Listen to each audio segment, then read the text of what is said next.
Broadcasting from Orchard Park, New York, and Boca Raton, Florida, it's the Freight 360 podcast.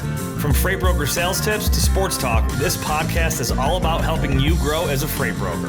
We're your hosts, Nate Cross and Benjamin Kowalski. Let's talk freight. Welcome back. It's another episode of the Freight 360 podcast. We're going to have a nice discussion about expedited freight today. We'll get to our guest, Alex Winston, in just a second here. But first, if you're brand new, make sure to check out all of our other content. The freight360.net website is a searchable library of all the stuff you may want, whether it's a full-length video with a podcast or a short educational YouTube video.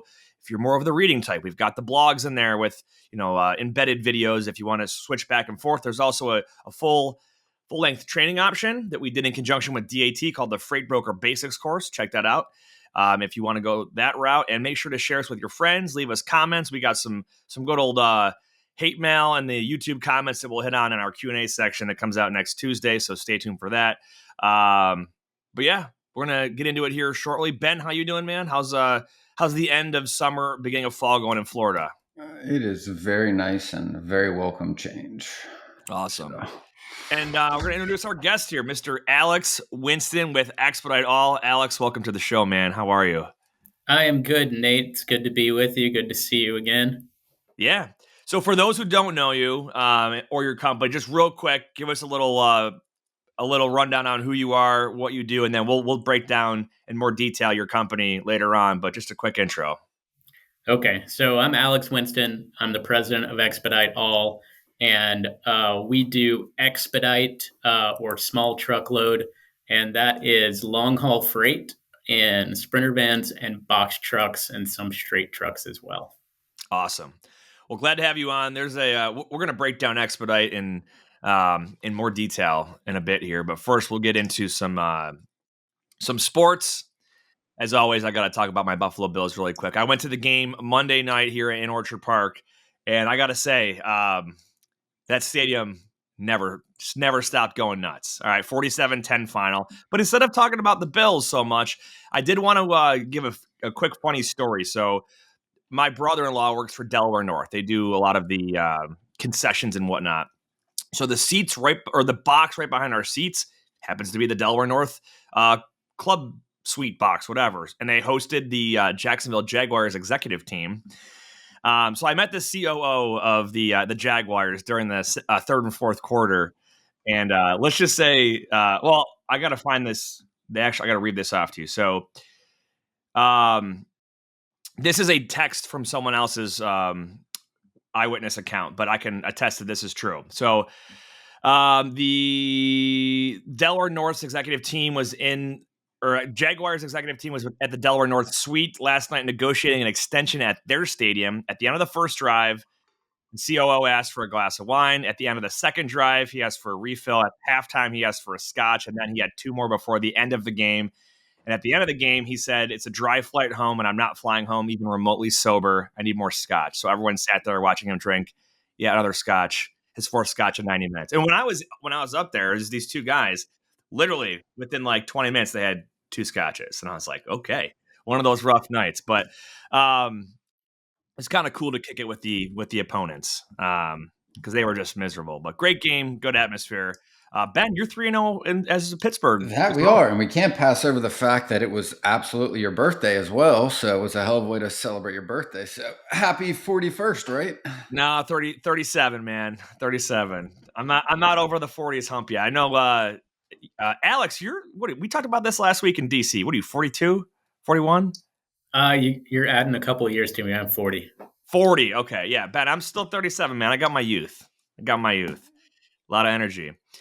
Alex, do you have who's your team? I mean, I don't know. You're in Knoxville, but NFL wise, NFL, I don't really care. I kind of follow it casually. So I don't have a team. Knoxville, as you know, it's home of the University of Tennessee. Right? Go Vols.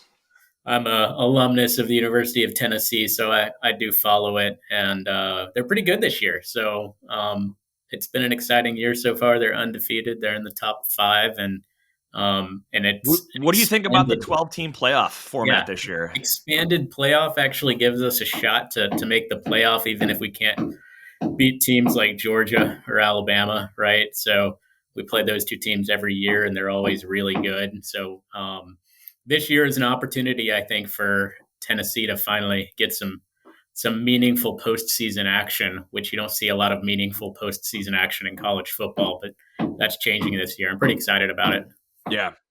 Hey, more playoff games is always more excitement all around. So, Ben, anything else in the sports realm? Nah, Steelers look pretty good for sure. Second half, so that's pretty nice. Starting the season off 3-0. I'm anxious to kind of see how the quarterback situation plays out once Russell's feeling a little better. That's most of what the conversation's been. Our defense looks outstanding. I mean, really good to just watch some games that they were actually enjoyable to watch and coming away with a win. So, and also since I haven't been able to watch Steeler games in like 6 or 7 years since I've lived here, I finally have the ability to like watch all the games. So it's been pretty nice to actually not watch the Dolphins every weekend or a portion of that and turn it off. For sure. It's good to see a handful of 3-0 teams starting off the year. You got what? Steelers, Bills, Chiefs, Seahawks, Minnesota. I think that's it. And the Bengals. Oh no, that's 0-3, right, Steven? Oh yeah, what does he call them? The Cincinnati Bungholes? But yeah. They made Jaden Daniels look like the greatest quarterback of all time the other night. Ever. They didn't stop them, I think, once at all. Yeah. Like the entire game, correct? No punts, no turnovers. Yeah. And he passed like 91% completion percentage. Yeah. Anyway, let's hop into the news here. So, last week, Alex and I actually were at the TIA Policy Forum in D.C. Got to go talk to some congressional leadership, more so aides or staffers than the actual members. What do we meet with? Two actual members of Congress, and then 5 other sets of staffers. But it was really cool. Like we actually swung by New York 23, got to see my congressman, and Alex, we sat down with your congressman, Congressman Burchett, right? Yes. So pretty cool stuff there. But the good takeaway, HR 8505, does that sound right? You nailed it. I nailed it. I feel like I still have all my cheat sheets next to me, but the Household Goods Consumer Shipping Protection Act gives FMCSA the ability to impose these civil penalties that they previously weren't imposing for double brokering, and things of that nature. Sounds like while we were there, since we got back, it's passed the House floor. Is that right? I don't know, Nate. I don't know where it is, but I've heard a few things about it. I think it's going to pass regardless. Yeah. I think I read somewhere that maybe we need an amendment to it because I guess the name would imply this, but household goods only covers a very small amount of what's going on out there, right? So, and our license as brokers is not, we're for property, right? We're not for household goods. FMCSA covers all of it, but you're right. The bill is probably titled in a way that seems great for the public, right? Right. And we need it to be great for the industry because most of the freight on the road is not. Is that defined as household goods? Seriously? Like that entire bill narrows the scope? Household Goods Shipping Consumer Protection Act, I think is the. I have not checked with Chris Burrows over at TIA to see whether that is true, but I did read something online yesterday where somebody was like, we need to amend this. It only deals with household goods. And that's, 95% of the freight has nothing to do with household goods. Right. So, yeah. If that's true, then yeah, I think an amendment needs to be done. Right. But I don't know whether that's true or if that's some rumor I read on LinkedIn. I always ignore the title and I just look at what's the meat and potatoes of the actual legislation. And I think the good thing is that it's giving TIA, or not TIA, the FMCSA, the ability to impose civil penalties. Regardless, it doesn't necessarily spell out if they're a household goods carrier or a carrier of property. It doesn't distinguish between those two, but we'll see. Yeah, and to me, the big takeaway from DC, Nate, and it's the same every year, is we actually can make a difference. If we all get together, show up in DC one day, meet with all of our congressmen, like you saw yours, I saw mine, they do listen to us and they do pay attention. And if there are serious issues out there that are causing um, problems for our industry and the public in general, they're going to do something about it, right? And so, but if you don't show up, nothing happens, right? And so, to me, the big takeaway every year is you have to show up. And so, that's what we did again this year. Looking to get more people there next year with TIA to make sure that we're protecting not only our industry but the public. Most of what we do, it helps our industry, but fraud hurts everyone, right? Oh yeah. Yep. Because if you get ripped off for $100,000, maybe somebody loses their job. Maybe your prices go up. The prices of goods across the country go up when you have $1 billion of fraud in the freight industry. So, really, we're out there trying to make sure that Congress is doing its job, knowing what the public's issues are, and passing legislation to deal with those issues.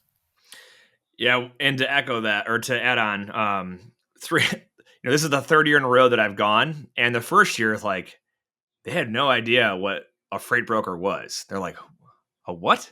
Like, you guys drive trucks? Like, no. Then by year 2, they're like, yeah, we remember you guys from last year. And you keep in mind too, like, yeah, we go for one day, but throughout the year, you've got the government affairs team from TIA that they're meeting on like a weekly basis with various members of the House and Senate. So the message is reiterated throughout the year, and then we come and blitz them with 200 members of our organization on one day.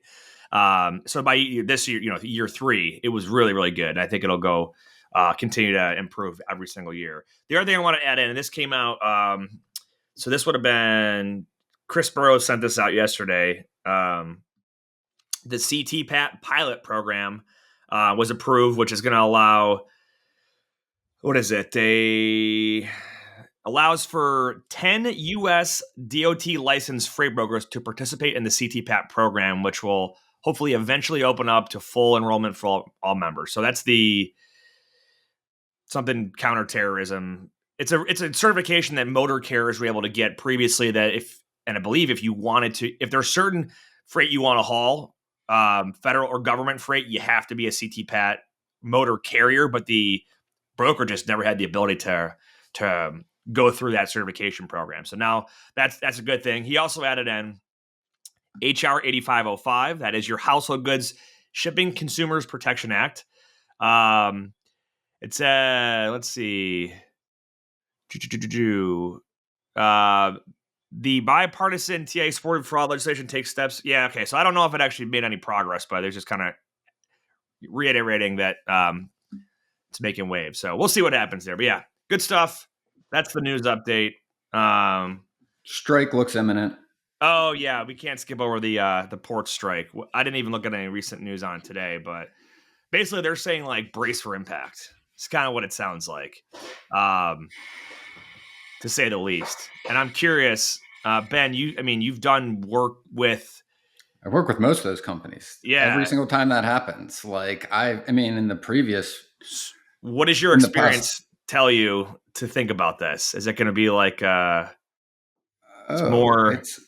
it's a melee usually. Like everything backs up, so then it can't go anywhere. Just think about it just very simply, right? Like all that cargo, even once they strike, they try to divert a lot of it. And you saw a lot in the news in the past month to other ports. They've put surcharges on it to try to de-incentivize cargo from coming in to minimize it. But at the end of the day, like all that cargo is going to get stuck somewhere. And then it all gets released. So you have a pent up demand of just thousands and hundreds of thousands of containers. And then all of a sudden, when it goes, it automatically just starts coming in, and there's just nowhere near enough capacity. So more carriers move into the drayage market, try to assist with it. More go on rail. That ends up clogging up Chicago. When it did it on the West Coast, Chicago got incredibly backlogged. I remember like CMA, Maersk, and MSC, who I worked with most during like the last one. And literally like thousands and hundreds of thousands of containers on lists that are all just sitting in demurrage, getting charged like $200 a day, $300 a day.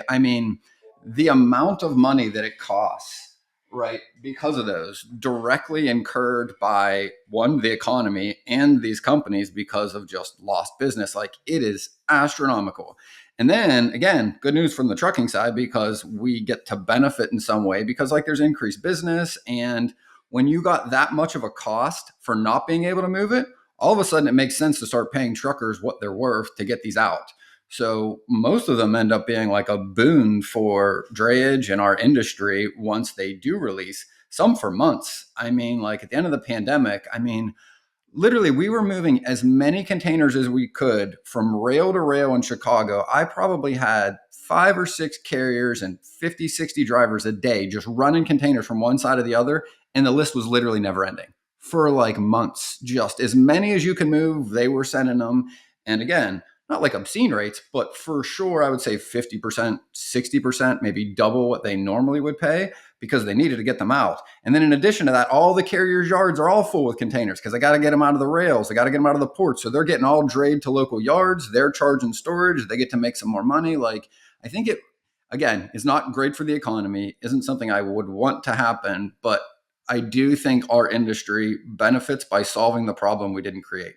And that's what kind of we do as freight brokers. We help solve problems and find solutions to get things done, get them moved, get them where they need to, whether it's taking these to yards, whether it's creating container pools at different facilities and running, drop and hook, whatever you need to do to be able to get them out and to be able to get the cargo where it needs to before something happens is what all of us are going to do. So should be a lot of work coming, but I haven't heard anything directly from the customers and the people I work with in the companies. Like they're planning, but I think they're still hoping that they can, Did I read so a lot of this is over wage, right? And like the average and automation, the two things, but none of it's public. They haven't publicly said anything from either side where they are in the negotiations, but like the scuttlebutt or what people are inferring is that the two big holding points are wages.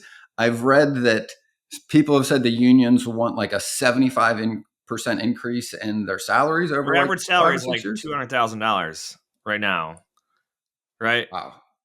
I literally don't even know what those, I don't know any of the terms of the negotiations. And I know the other one is they're really pushing back against automation because, job security. And I mean, it does seem like they're at a bit of a standstill on at least two of those big points. Well, we'll see how it pans out. That we will. Have you fallen victim to double brokering, cargo theft, or identity theft?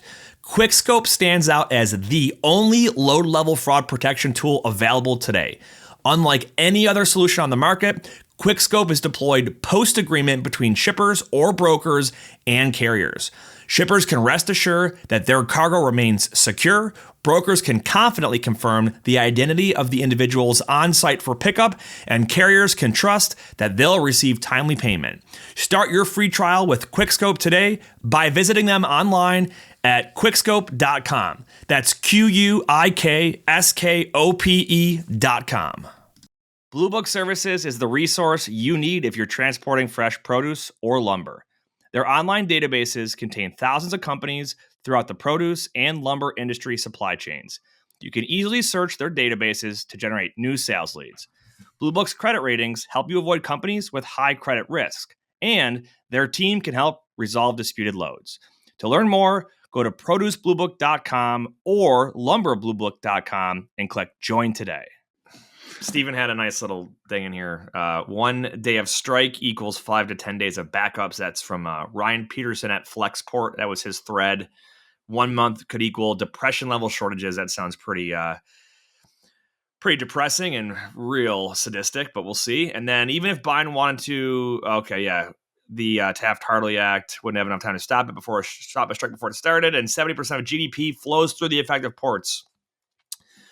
Yeah, so this is big stuff. Brace for impact, like I said, was the takeaway in just about every article that I've read. But hey, when there's issues, that's opportunity in our industry. We will adjust as needed and do our job. All right, let's move on to some stuff that's more positive. Expedited freight. So obviously, Alex, we've got you with us today. We went on a little extra long on the sports and news there. Hey, I did want to say too, getting into this, Ben, shout out to us. Apparently, Alex has one of his newer employees at their company.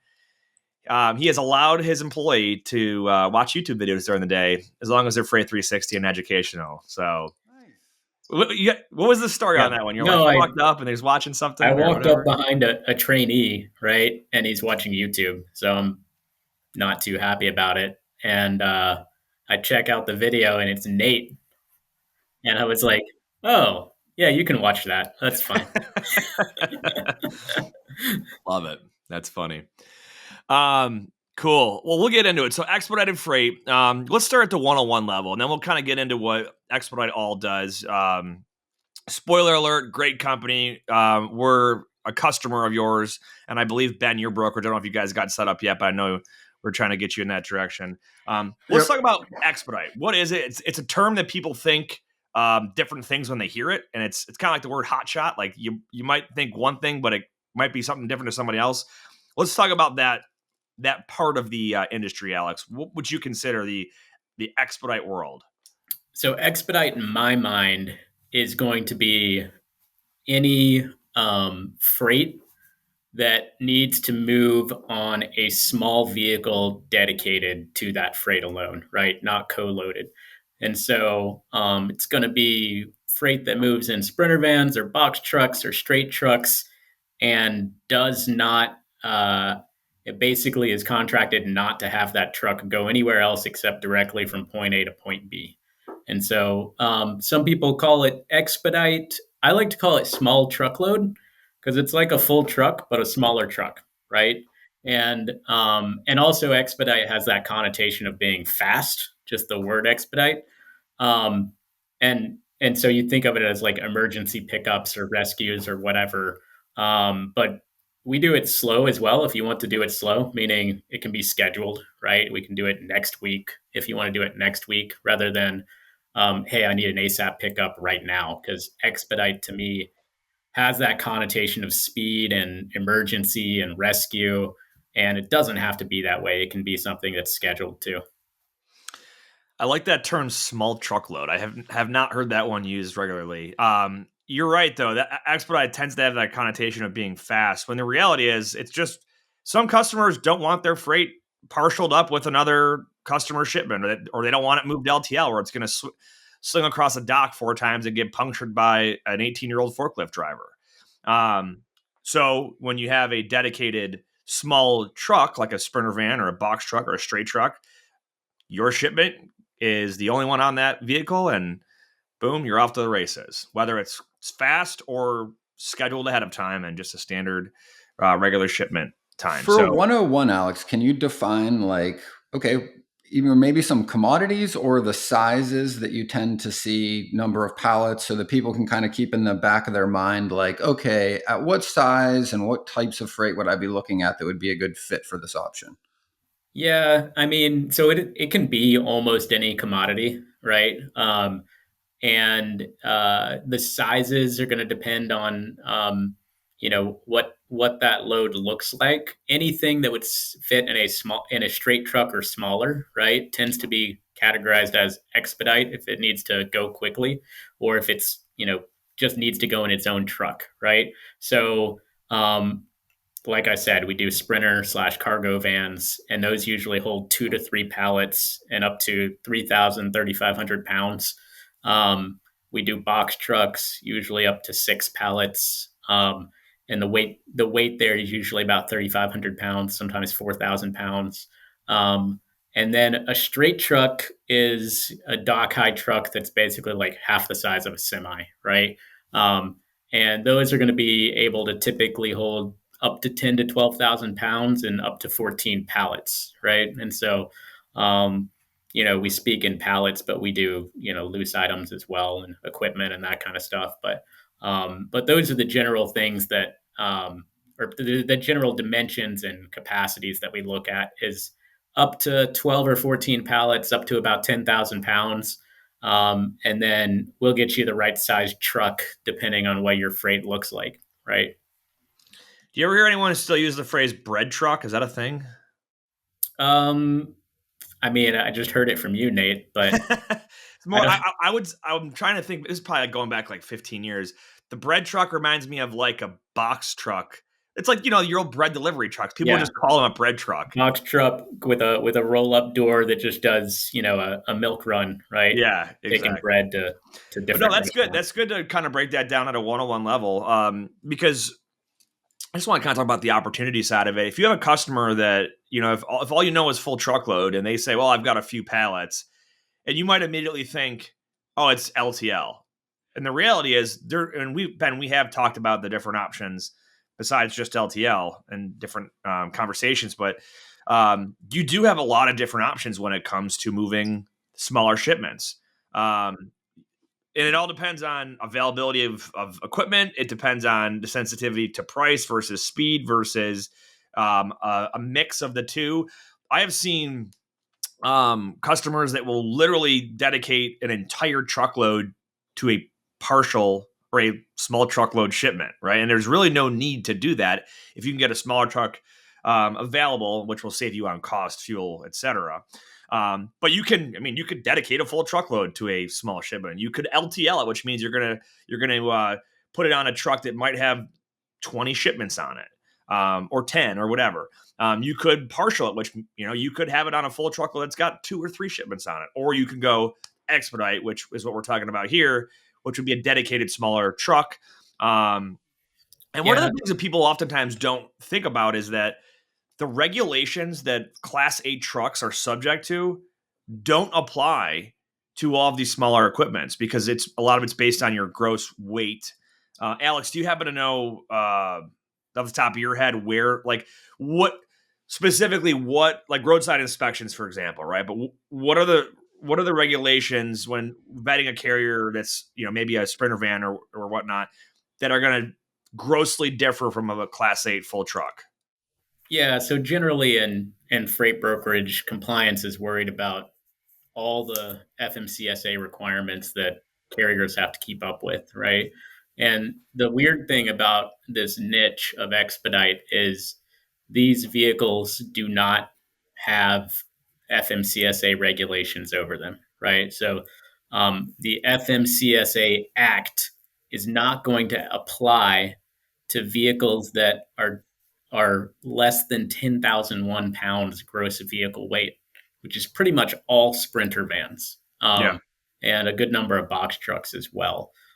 So they're not going to have FMCSA regulations that apply to them unless they're carrying placarded hazmat stuff, that right? makes sense. And so a lot of these guys, probably the majority of these guys that you see out there who are owner operators running a Sprinter van, are not going to have an MC number, right? Because they don't need one.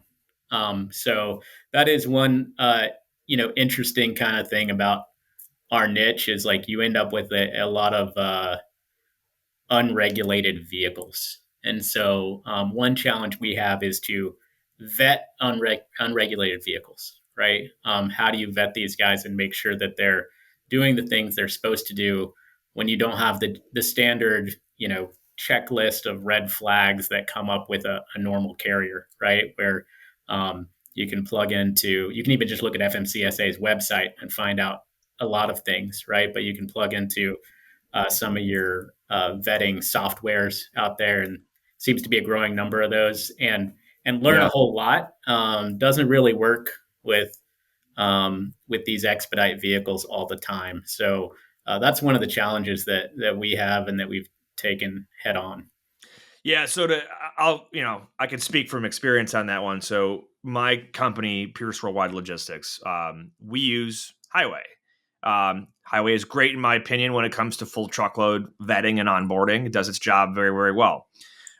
We do have a slice of our business that is not full truckload and falls into the expedite world. And a Sprinter van, like, every time is going to fail on Highway because they don't need to have an ELD. They don't have a roadside inspection. So naturally, our rule set that's going to check for all of the basics on, does this carrier have trucks? Are they who they say they are? Are they where they say they are?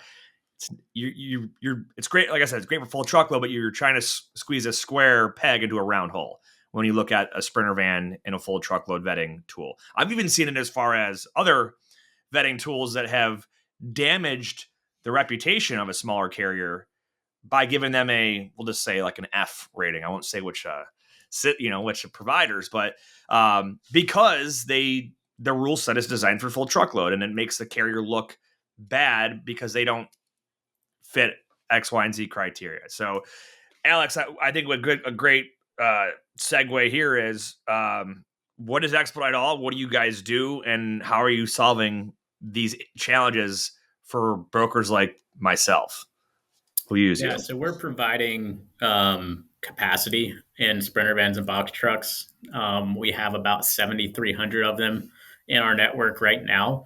And, we don't use any of the carrier vetting tools that like the one you just mentioned, because they don't really work for these small trucks.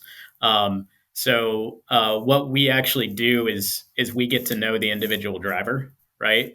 And make sure that we're comfortable with that person, and then keep performance standards on them going forward. So we're going to get their motor vehicle record when they come on board. We're going to do a background check. In freight, time is money, and efficiency is key. That's where Levity comes in. Imagine automating your email operations to do more with less effort. Levity connects directly to your inboxes, extracting vital information from emails and attachments in real time. It seamlessly integrates with your TMS, empowering you to quote faster, build loads more efficiently, and book more freight in less time. Whether it's incoming emails from shippers or carriers, Levity's got you covered. It understands any language, any format, and even interprets non-standard formatting. Visit levity.ai today to sign up and get started. Tired of struggling to find accurate rates and the right carriers for your freight? With DAT1, you can access more than 500 million posted loads and trucks every year. That's 3 times more capacity than any other load board. Plus, their integrated freight management system makes it easy to cover loads 24/7.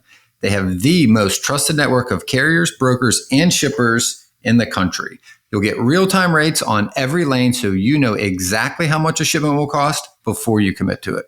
Plus, you get instant access to top bids from qualified carriers around the country. Get 10% off your first year of DAT1 when you visit the link in the show notes.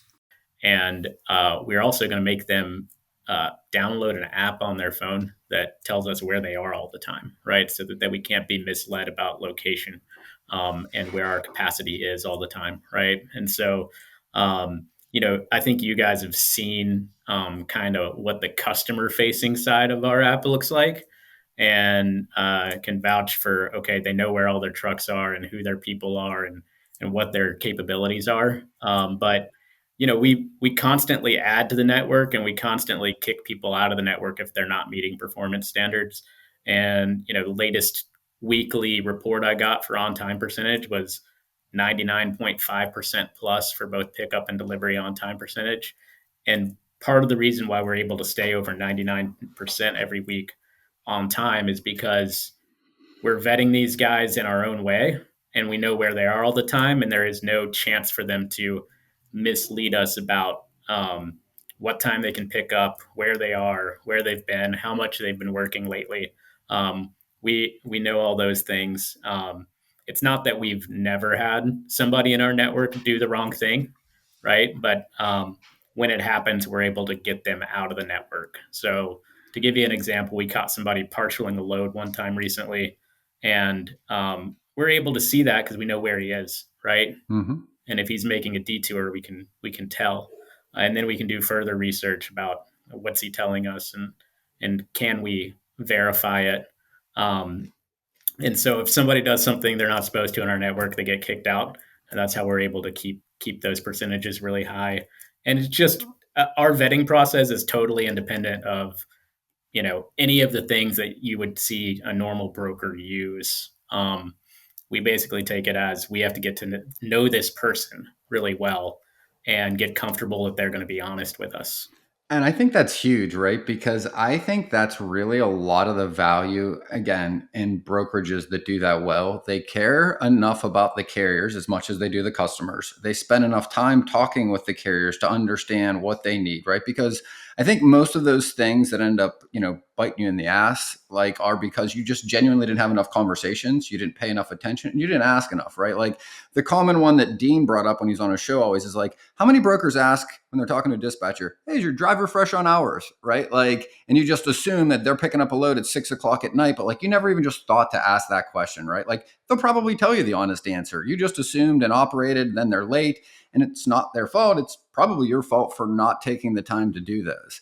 And the other thing that jumps out at me is like, Nate and I get to do a lot of work and consulting work with some of these tech companies that are applying algorithms. Some do them very well, some not as well. And it's like, I always reminds me of that saying. I think it's like always attributed to Einstein. I have no idea if it actually was, but it's like, oh, if you judge a fish's ability to climb a tree, it's probably going to fail, right? Like if you just apply the same standards to everything and you just expect it to work when they're completely different types of the industry, like it's not right. Like these standards aren't applicable to this situation. You can't just, to Nate's point, take a round peg and jam it through a square hole. And when it doesn't fit, like just because it's also not only like, I think like disingenuous or maybe like dishonest in some way, but like it's detrimental to small business owners that are doing everything they can to try to operate an industry.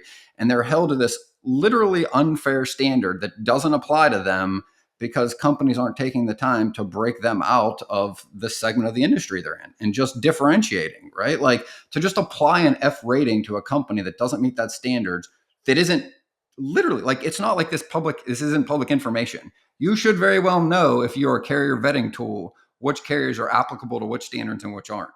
I'll tell you what's scary rating too is just, I think, almost libelous. So, and I'll tell you something that kind of scared me in the past. And if you own a brokerage or if you have a carrier compliance team at your brokerage, like listen to this. So, if you have, I have interacted with somebody who was in charge of carrier compliance at a brokerage and literally did not understand that Sprinter vans were not held to the same standard. If the person in charge of your carrier compliance doesn't understand the differences between the different types of motor carriers and their size and their weight, I'm not saying it's the wrong person, but that's an opportunity to improve someone's level of knowledge.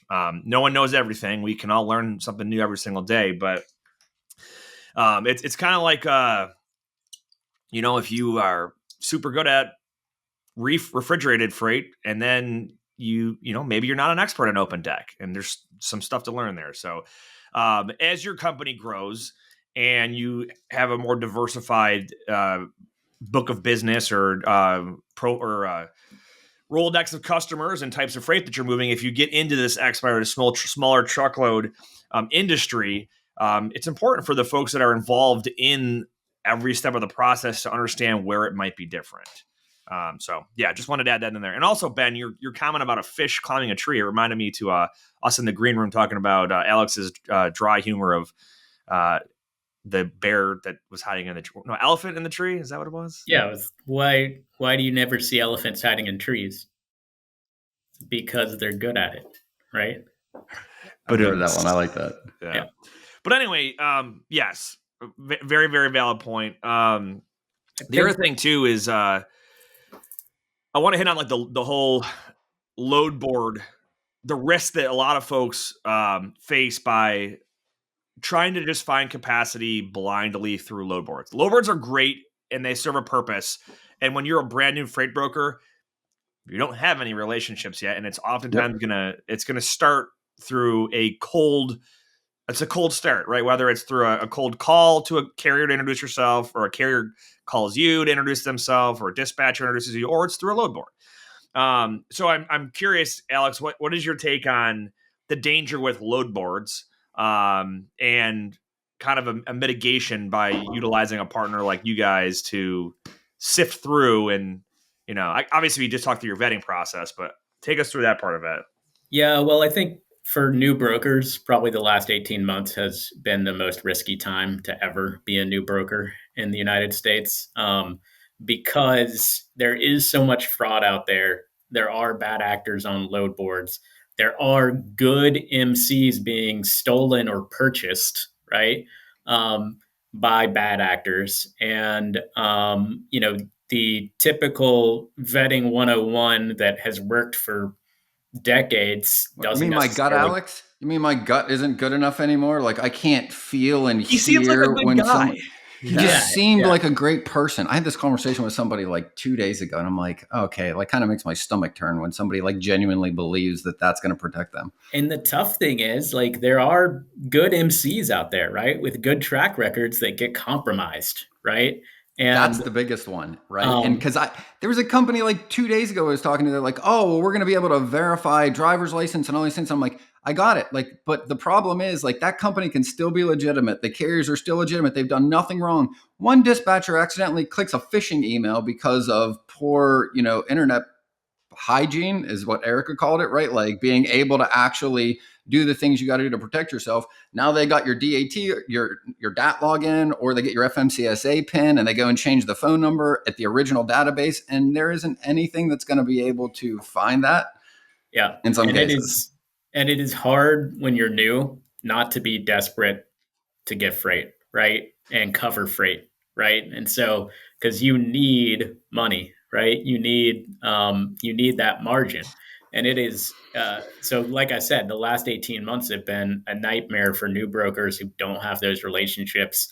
You guys are in established brokerages who, hey, if there's a carrier on a load, you already know people at that company, right? You can reach out to them and say, hey, something looks a little funny on this email. What is this? Right. And they will say, yeah, that is weird. That's not ours. Right. But if you're new, you have no idea. Right. Um, and so it's really, really tough, I think, for new brokers, especially out there on the load board, which is where all these bad actors are looking. They're looking for somebody desperate on the load board, really need to cover something to make some money, um, and they will come in and be that perfect option for them that is going to do something very bad, right? Yep. Yep. Um, Mm-hmm. and so, I mean, so number one thing is don't be desperate, right? Make sure you're getting it right.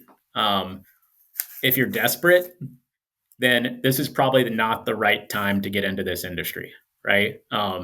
Wait until this industry is flourishing again, and then try it. But if you're out there and you don't have any kind of network and you don't have carriers who and you're trying to break into freight, probably not the right time to break into freight brokerage right now. I would wait until the market picks up.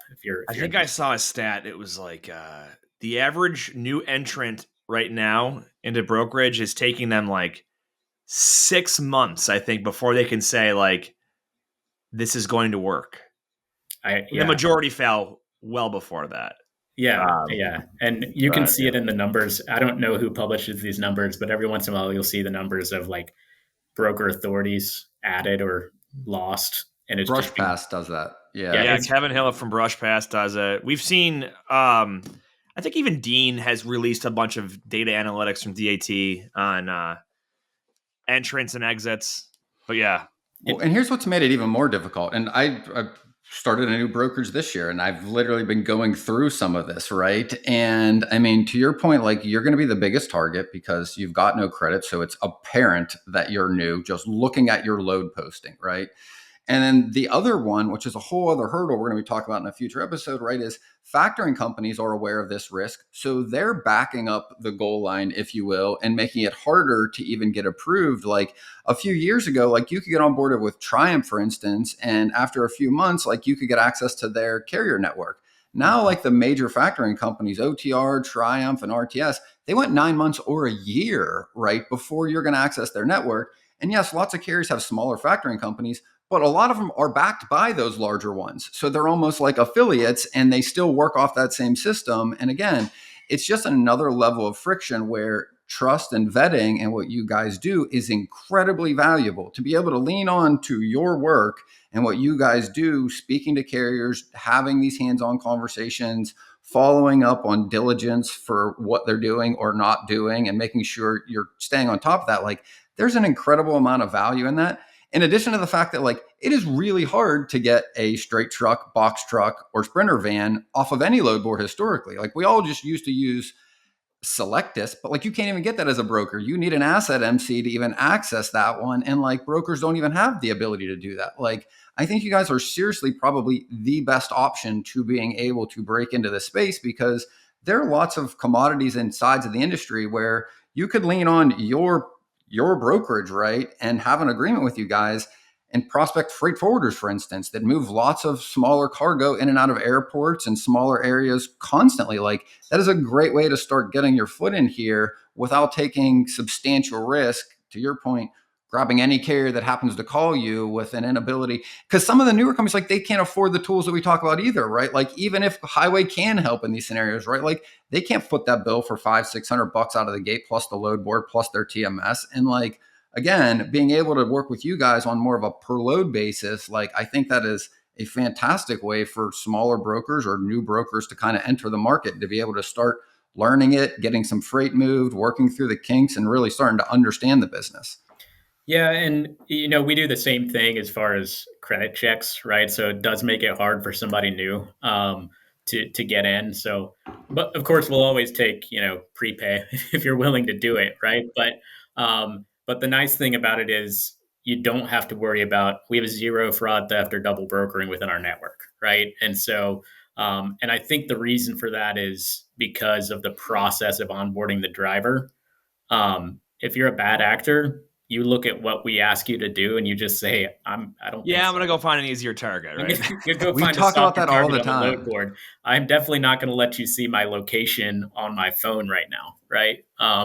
And so, I think it weeds those people out before they get started. And, we have the luxury of doing that because we aren't desperate, right? But for new brokers and even for established brokers to be able to have a network of expedite carriers who aren't going to cause these problems that become giant headaches, whether it's a double brokered load that somebody didn't get paid on, right, or a stolen cargo, which is even worse, or whatever might be out there.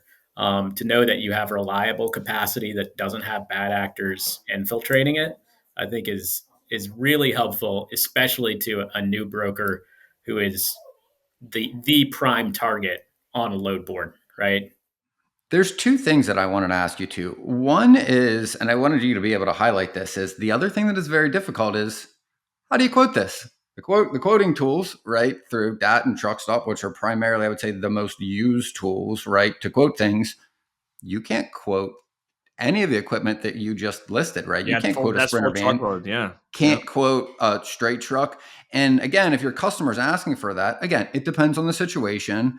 But some of the times, if they don't want a large truck that uses all that fuel and don't need all the space, they're expecting it to be a little cheaper or more cost effective or maybe faster than they would, 48 footer, 53 footer, right? And your Yep. tool allows somebody to quote not only a rate, but with confidence that they can get the truck for that price. And that is one of the hardest things to do operating in the full truckload space. And I wanted you to be able to kind of share a little bit how that works and what it looks like in the weeds, maybe a little bit, if you will, Yeah, with the user. we offer a rating tool for Sprinter vans and box trucks and straight trucks as well, for most of the lanes you could possibly imagine out there, right, are going to return something and give you a reliable rate. Some of these ones for cargo vans, a lot of our lanes are also going to be rates that you can book right away. So not only is it's a rate, but it's an offer if you want to take it, It's right? like a truck in hand. Because The best of both. our network is a little light on box trucks compared to Sprinter vans. We have about 5,500 cargo vans and more like 1,200 box trucks. We do not guarantee box truck prices are going to have an available box truck because sometimes there's just not a box truck in the area, right? We'd have to get somebody some empty miles. And so, the rate would be not competitive potentially, right, for that. And we offer a rating tool that is free.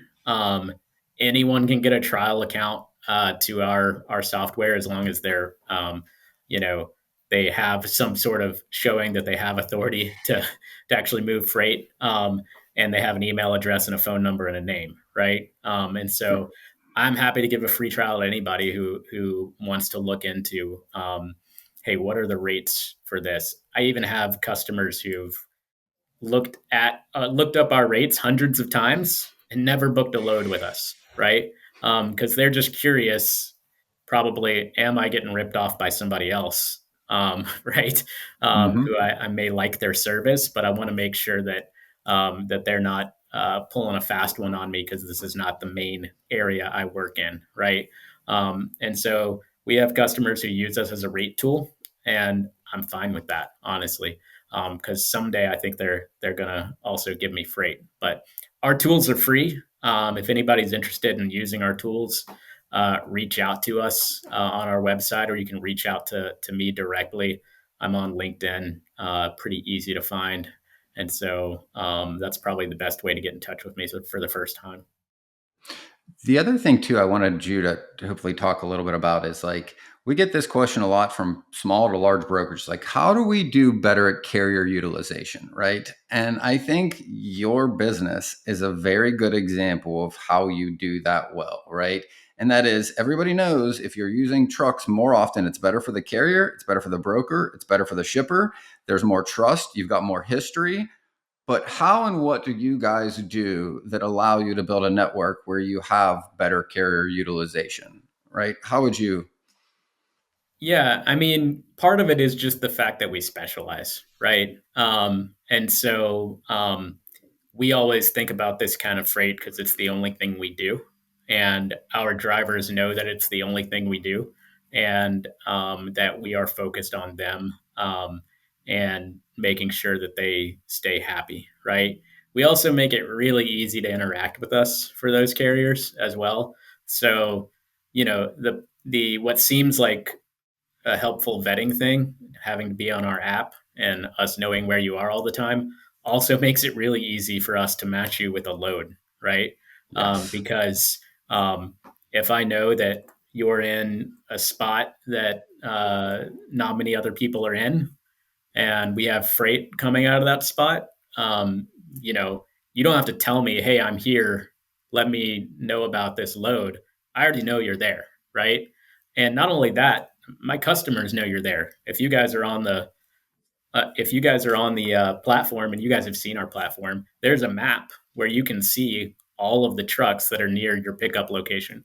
And so I know you're there. My customers know you're there, and someone's going to reach out to you if they've got freight there, right? And so I think you know making it really easy to work with them and to for them to get freight from us um, is one of the keys, and also just the fact that we specialize in, and everyone knows we're only doing this one type of freight. If you called me today and said I have 5,000 truckloads that I want to give to you, I would tell you we don't do truckload, right? So Send them my way, Alex. You yeah, can send that email right over here. and I'll send them to Ben, exactly. No, I So like it though. I was just playing around on the quoting tool right now. Just threw a random land in there.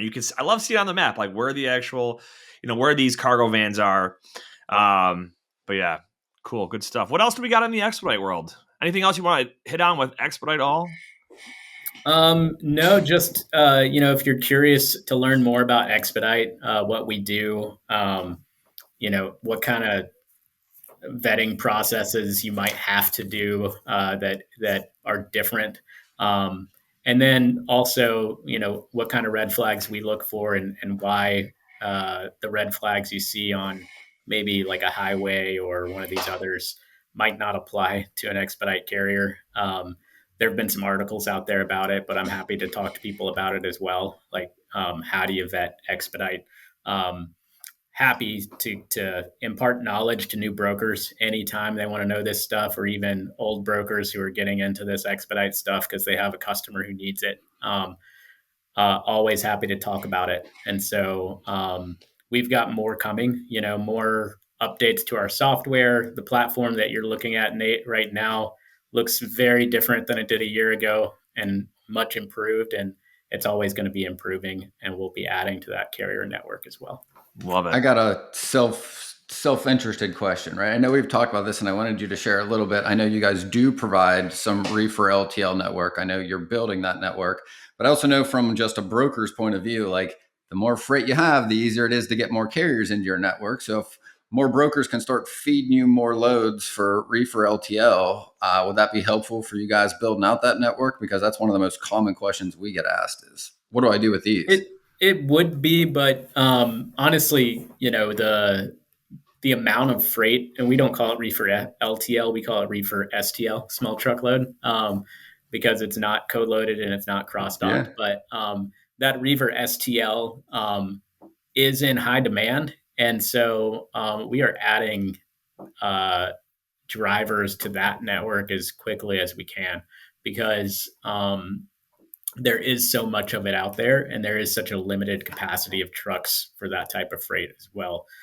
So out of the 7,300 drivers on our network, only about 300 of them have refrigerated units. So it's a much smaller number that, but they stay loaded, right? Because they're in high demand. And I think in Expedite in general and small truckload, you're going to see more and more demand coming as you have, I think it's more warehouses in more places, more smaller loads, more demand for quicker delivery as well. We've all gotten used to, I can order something on my phone and it'll be here today or tomorrow. And I think we're all sort of taking that attitude into the workplace on freight as well. Like, okay, why should it take 6 days to get across the country, right? When I can order something that might be in San Francisco today and get it in New York tomorrow, right? And why does it take so long with freight, right? So I think it's going to continue to grow. Reefer is going to continue to grow, and you'll see more Sprinter vans out on the road when you're on the highway. Love it. I mean, that's what Amazon has shifted towards, right? Look at any one of their delivery trucks. It's a cargo van or a box truck, right? Yeah, and it's more and more distribution centers, right? It's not like we have 3 or 4. It's like we have hundreds across the country, right? So necessarily, as a result of that, the loads get smaller too, right? Yep, absolutely. Cool. Ben, do you have any more self-interested questions for Alex? I don't. I covered everything that I was super interested in talking about. We got a chance to talk, obviously, with Alex a few times over the past couple of weeks. Always been really interesting, engaging, learning a ton. I think there's a lot of opportunity in this space for anyone else out there. Totally. All right, Alex, anything you want to wrap up with? Nope. Visit us, expediteall.com. Add me on LinkedIn if you're curious. I have lots of friends and I always want more. Love it. And I'm happy to talk to anyone who wants to learn more about this industry. Ever since I got into it, I've been drinking through a fire hose and I've learned a ton, still curious and learning more every day. And I think it's fun to discuss these things with you guys and anybody else who wants to talk about it. I don't even know how I skipped over your interesting background from being a lawyer to getting into freight brokering, but we'll save that for another conversation. It's way better. Yeah. Just different kinds of headaches. Yeah. All right. Well, hey, we appreciate you being on the show, Alex. Again, expediteall.com. We'll throw a link in the description box or show notes for your LinkedIn so we can get you as many friends as possible, and also for your guys' website.